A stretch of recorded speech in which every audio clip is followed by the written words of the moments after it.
A Idade Média está muito presente na cultura pop, nos videogames, nos filmes, mas o que será que aconteceu com a igreja durante esse período? Quais foram os acontecimentos da chamada Idade das Trevas? É o que nós veremos no nosso terceiro episódio da História do Cristianismo como você nunca viu antes.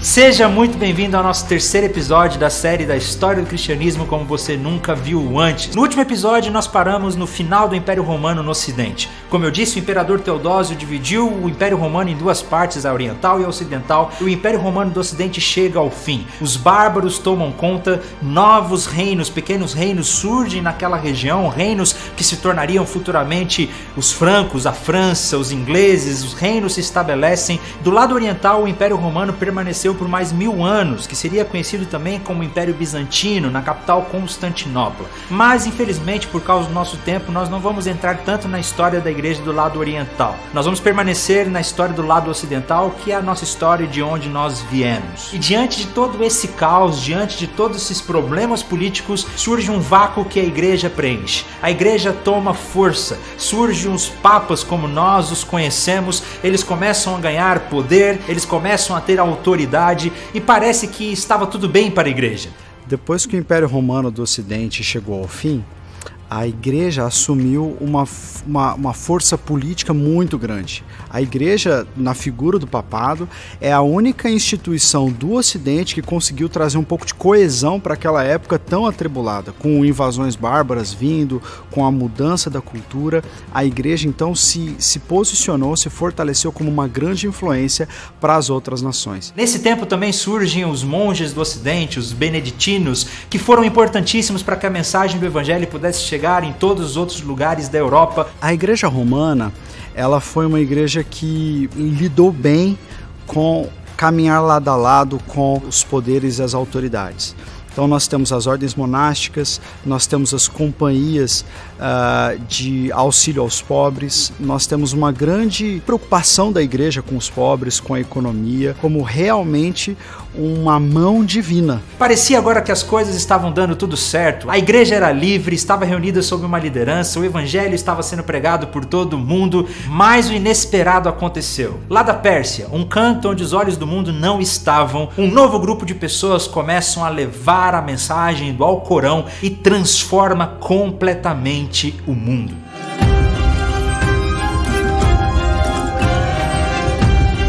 No ano 610 aparece no mapa um cara chamado Maomé, que talvez você já tenha ouvido falar dele. Maomé cresceu lá na Pérsia com uma família de comerciantes, ele foi criado pelo seu tio, mas o comércio não deu muito certo, ele passou quase toda a sua vida como pastor de ovelhas. Mas aí, por volta do ano 610, de acordo com a lenda muçulmana, certa vez Maomé estava numa montanha no seu retiro espiritual em Meca, e o anjo Gabriel lhe apareceu dizendo para anunciar a verdadeira mensagem do verdadeiro Deus. O Islã aparece na cena depois de um conjunto de profecias recebidas por um homem chamado Maomé e que realmente mudou a face do mundo conhecido.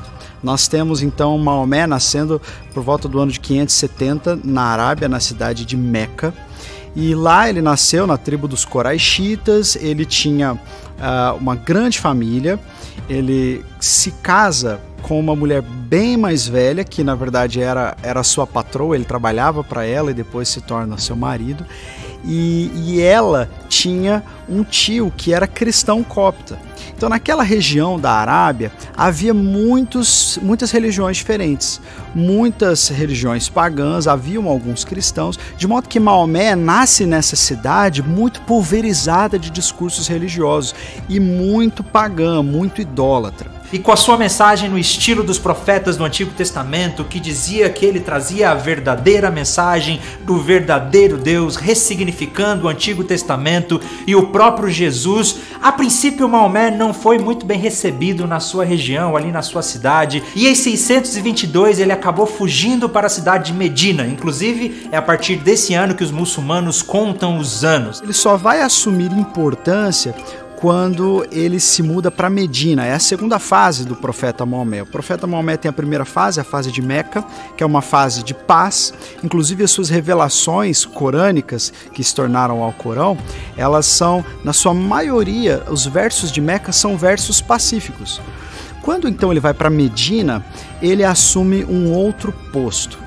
Ele se torna então um líder e um chefe militar, e o líder da primeira irmandade, comunidade muçulmana mesmo. E ali ele se torna então esse líder, e essa comunidade muçulmana vai crescendo, e eles praticam uma série de confrontos armados, é a fase bélica. As revelações corânicas da fase de Medina, né, de Maomé, são aqueles versos que nós conhecemos como os versos da espada, porque eles realmente estavam envolvidos em muitas batalhas. E eles tinham como ordem divina estabelecer aquela religião que era a submissão, o Islã significa submissão a Deus, a todos os homens, né? Então a questão é submissão, ou você aceita ou você aceita. Quando Maomé então vai para Medina, ele se torna esse líder, e depois ele retorna a Meca, mas agora ele não retorna como um coraixita, como alguém sem expressão, não. Ele volta como um líder militar, e então o Islã é estabelecido. E em pouco tempo, o mapa do mundo se transformou completamente. E de uma maneira incrivelmente rápida, em pouco tempo eles conquistaram toda a Pérsia e parecia que eles estavam destinados a conquistar o mundo. As coisas a partir daí foram extremamente rápidas. No ano 635, a cidade de Damasco cai sob o poder dos muçulmanos. No ano de 637 foi a vez da cidade de Antioquia. No ano 638, a cidade de Jerusalém, o berço do cristianismo, caiu também para o poder muçulmano. Em 642, no norte da África, foi a vez de Alexandria cair. Logo depois veio a cidade de Cartago. E enfim, eles conquistaram toda a região da Espanha no ano 711. Com uma avalanche, os muçulmanos praticamente mudaram o mapa do mundo inteiro na sua época. Quando o Islã começa a sair dessa região e começa a entrar em outros lugares, ele começa a mudar por onde passa. Porque não é apenas uma religião, mas é um projeto de sociedade. Isso trouxe consequências incríveis, inclusive para o cristianismo dentro da Europa, que se sentia cada vez mais ameaçado pelo surgimento do Islã, e os próprios cristãos da Europa se tornaram praticamente ilhados. Os muçulmanos estavam em volta deles e os cristãos deixaram de ter relacionamentos comerciais com a arte. Muitos problemas sociais começaram a acontecer dentro da Europa por causa do boom que aconteceu com o Islã. Finalmente, depois de 100 anos dessa avalanche do islamismo na Batalha de Tours, no ano 732, o avanço foi contido e o Islã se acalmou um pouquinho e o cristianismo começou a ganhar forças. Ao mesmo tempo que o Islã estava no seu melhor momento, dentro da Europa surge uma renovação, surge um novo império. Lembra que eu falei que nessa época os papas estavam ganhando cada vez mais poder, notoriedade? Foi então que no ano 800 o Papa coroou um novo imperador franco, que se tornaria a França futuramente, o grande Carlos Magno. Carlos Magno foi coroado como um imperador do Sacro Império daquela época, não era o Império Romano mais, era o Sacro Império, e ele era um patrono das artes, alguém muito estudado e que começou a trazer de volta um pouco do interesse que havia se perdido na cultura clássica. Leão III, depois de ser beneficiado com tudo que Carlos Magno fez, no Natal, ele foi lá e coroou Carlos Magno, dando a Carlos Magno a legitimidade para trabalhar toda a sua questão, todo o seu império, e também se sentiu protegido, porque em caso de algum problema, como aconteceram, de alguns problemas, ele tinha nele uma solução para as suas dificuldades. E Carlos Magno tentou reerguer o Império Romano Ocidental, a glória do Império Romano. Claro que não tanto como foi antes, mas Carlos Magno trouxe sim uma estabilidade para a Europa nesse tempo. Carlos Magno, ele trabalhou a questão de um fôlego para o Império Romano. E ele conquistou muito, ele era um rei guerreiro, ele praticamente a Europa Central, até a Espanha, França. Todos esses países hoje estavam inclusos dentro desse império sacro germânico. Ele conseguiu conter também os nórdicos, os vikings que estavam invadindo a Europa naquele tempo, e durante Carlos Magno a teologia começou a ser refeita. Houve de certa forma um renascimento na Europa, as coisas começaram a mudar outra vez. Ele investiu na questão do estudo, tanto o estudo literário como o estudo teológico. Ele deu uma ênfase. Podemos sim admitir que há um renascimento cultural. Foi um movimento de redescoberta da cultura grega clássica, redescoberta dos antigos filósofos, redescoberta do mundo como ele era visto na cultura grega clássica. Uma paixão pela estética, um retorno à beleza, um retorno à poesia. Nessa época, até por consequências econômicas, por causa do Islã, surge o feudalismo dentro da Europa. A monarquia se torna muito poderosa junto com os relacionamentos com os papas e parece que as coisas melhorariam daqui para frente. Mas aí tudo desandou outra vez. Depois da morte de Carlos Magno, as coisas mudaram e o papado voltou a entrar em decadência. Na verdade, o papado se tornou praticamente um joguete na mão de poderosos, de políticos, de famílias poderosas, pessoas que buscavam o poder, colocar a sua influência dentro do império, e as coisas não estavam nada bem. Vários assassinatos aconteceram, vários papas às vezes foram eleitos mais de um ao mesmo tempo, até mesmo um menino de 15 anos foi nomeado como papa da Igreja de Roma em certa época. Para vocês terem uma ideia do que acontecia nessa época, em 897 o Papa Estevão VI mandou desenterrar o seu antecessor. Pega lá o meu antecessor, desenterra ele, vestiram ele com as roupas papais, arrastaram ele pelas ruas, consideraram ele culpado e acabaram jogando seu corpo no rio. No ano 904, o Papa Sérgio III simplesmente mandou matar os seus rivais. Imagina só, o líder da igreja mandando matar os seus concorrentes. Inclusive, esse Papa teve um relacionamento com uma amante, com uma pessoa, teve um filho e o seu filho se tornou Papa futuramente também. João X foi assassinado, sufocado por um travesseiro. O Papa João XIV foi preso, encarcerado e morto envenenado. Bonifácio também foi envenenado logo depois. Para vocês terem uma ideia da loucura que estava o papado. Cada um queria colocar sua influência lá dentro. E para piorar, no ano 1054, as relações da igreja não estavam muito bem com a igreja do Oriente, lá em Constantinopla, do Império Bizantino. Eles começaram a ter alguns conflitos muito sérios e no ano 1054 acabaram rompendo de vez. A igreja se separou, foi o cisma da igreja. A partir de agora nós teríamos a igreja ortodoxa do Oriente e a igreja católica apostólica romana. Várias coisas como essa contribuíram para esse afastamento das duas igrejas. Haviam questões teológicas, obviamente, havia questões políticas, havia questões econômicas. Isso já foi fazendo com que Roma e Constantinopla, a igreja latina e a igreja grega, ou a igreja ocidental e a igreja oriental, começassem a tomar caminhos distintos. E com o tempo, a própria divisão do centro de poder, né, Roma e Constantinopla, essa diferença de concepção se a igreja deve ser submissa ao poder do Estado ou não, isso tudo foi fazendo com que esse cisma fosse sendo gerado e por fim acontecesse perto do século X, quando finalmente os dois papas, né, o Papa Bizantino exclui, né, excomunga o Papa Romano e o Papa Romano excomunga o Papa Bizantino, e aí as duas igrejas começam a caminhar realmente de forma distinta. Para vocês verem como as coisas estavam complicadas dentro da liderança da igreja e a igreja estava se tornando corrupta e usando o papado apenas como objeto de poder e influência política.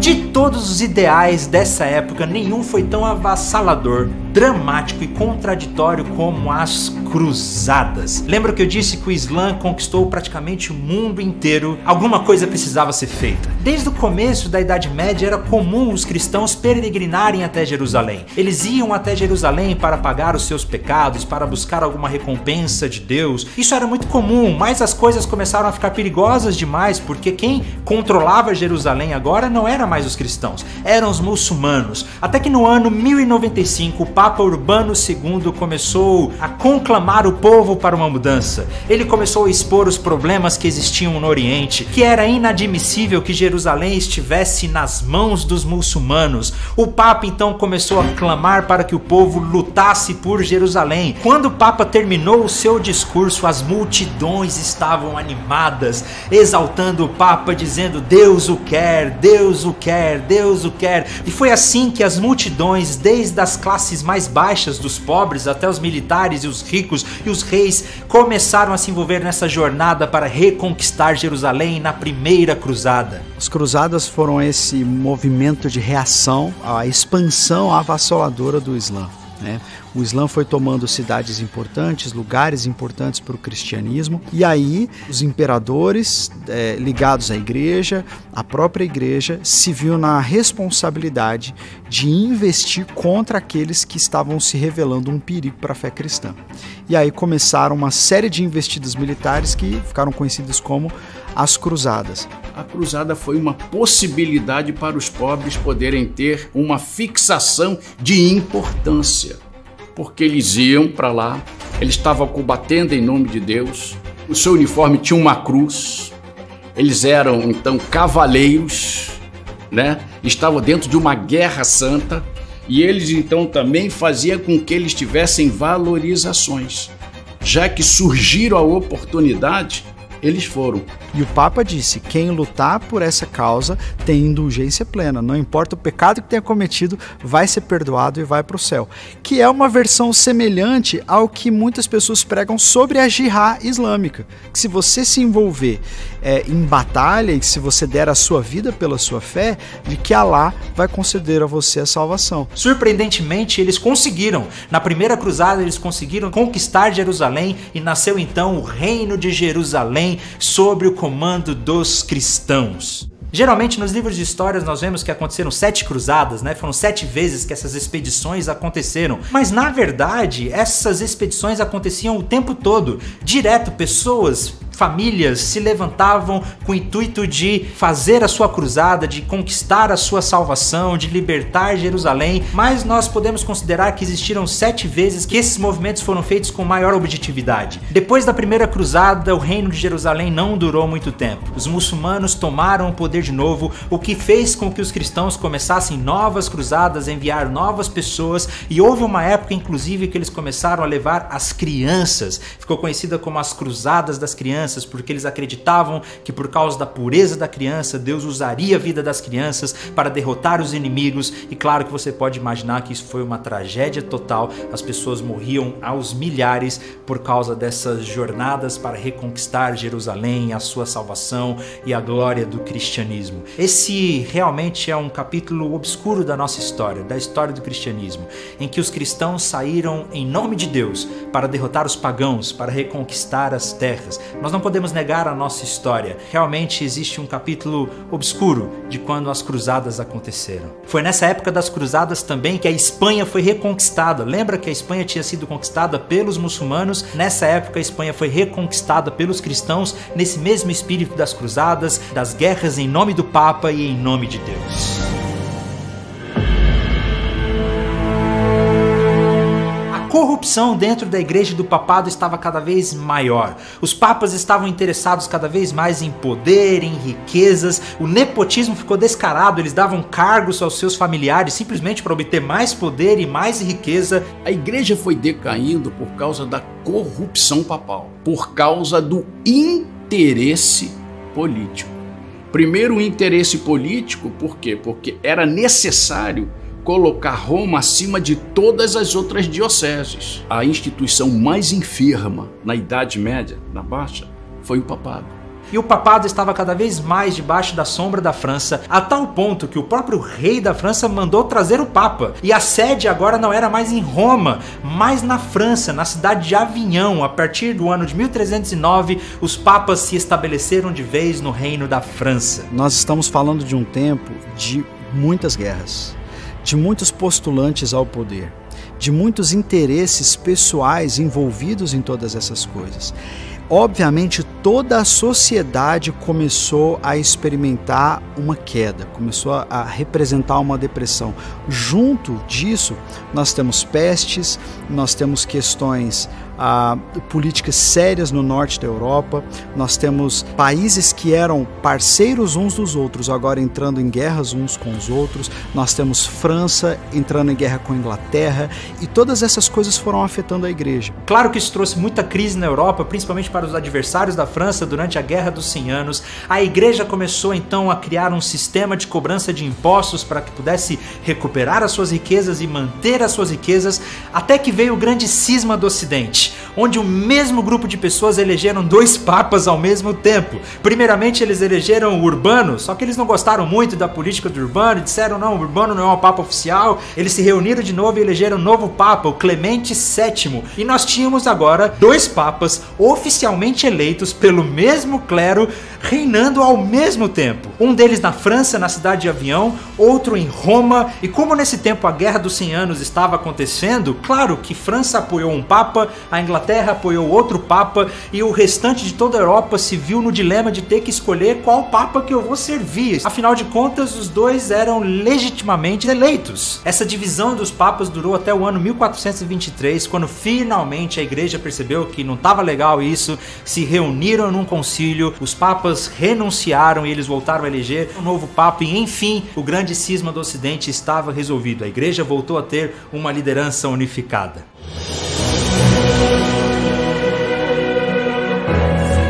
Chegamos ao famoso período da Renascença, com grandes nomes como Michelangelo, Donatello, Leonardo da Vinci, um retorno às obras de arte, uma exaltação ao ser humano, onde o humanismo, o homem passa a ser o centro de tudo, um retorno à literatura, aos estudos das letras. A Renascença foi um movimento cultural, né?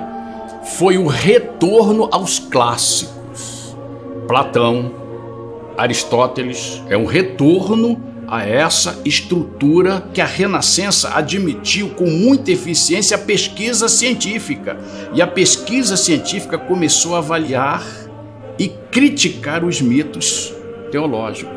Mas esse período da Renascença influenciou e muito a igreja. Esse movimento surgiu na Itália e a partir de agora parece que o homem começou a ser o centro do universo. Houve muitas críticas à igreja, porque a igreja não deveria mais ter poder e influência, mas sim a inteligência do homem, a razão. Em contrapartida, a própria igreja se lançou completamente dentro da Renascença. A própria igreja estava mais preocupada com o embelezamento de Roma, com as obras de arte, do que com o cuidado do rebanho e com as tarefas eclesiásticas.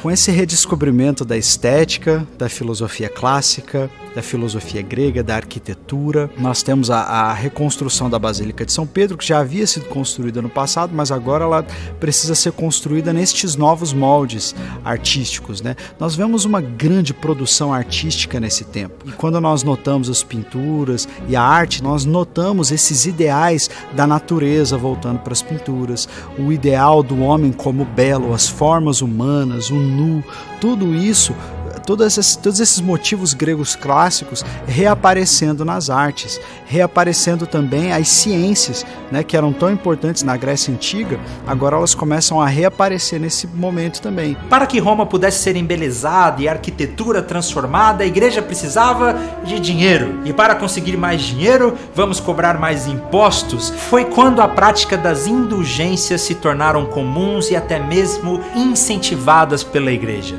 As indulgências nada mais eram do que você comprar sua salvação. Você pagava por um pedacinho do céu, pelo perdão dos seus pecados, você pagava para um parente seu sair do purgatório e ir direto para o céu, e a igreja incentivou tudo isso para que pudesse acumular mais dinheiro. O próprio Papa Leão X se lançou na jornada de reformar a grande Basílica de São Pedro, e eles precisavam de mais dinheiro para isso, e mais indulgências eram cobradas, e a insatisfação do povo com a igreja, da própria política com a igreja, estava crescendo cada vez mais. Esse foi um dos motivos que motivaria Martinho Lutero a começar a sua reforma.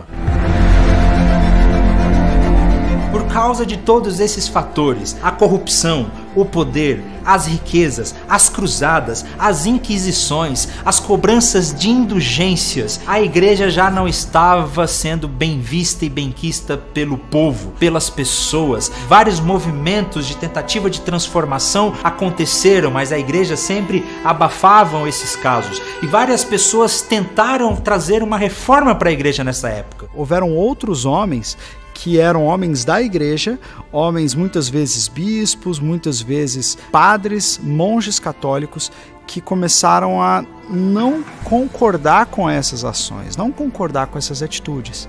E esses são chamados os pré-reformadores. Nós temos nomes importantes, tanto na Inglaterra como John Wycliffe, que traduzia a Bíblia e até hoje é conhecido como um dos grandes tradutores da Bíblia. Ele traduziu a Bíblia para o inglês, o Novo Testamento, e aí os seus discípulos se encarregaram depois de terminar a sua tradução e de distribuir para as pessoas. Nós temos na Itália Savonarola, que foi um homem que também falou muito contra essas atitudes unilaterais e erradas que a Igreja Católica vinha tomando, e ele inclusive foi sentenciado a ser queimado vivo numa fogueira.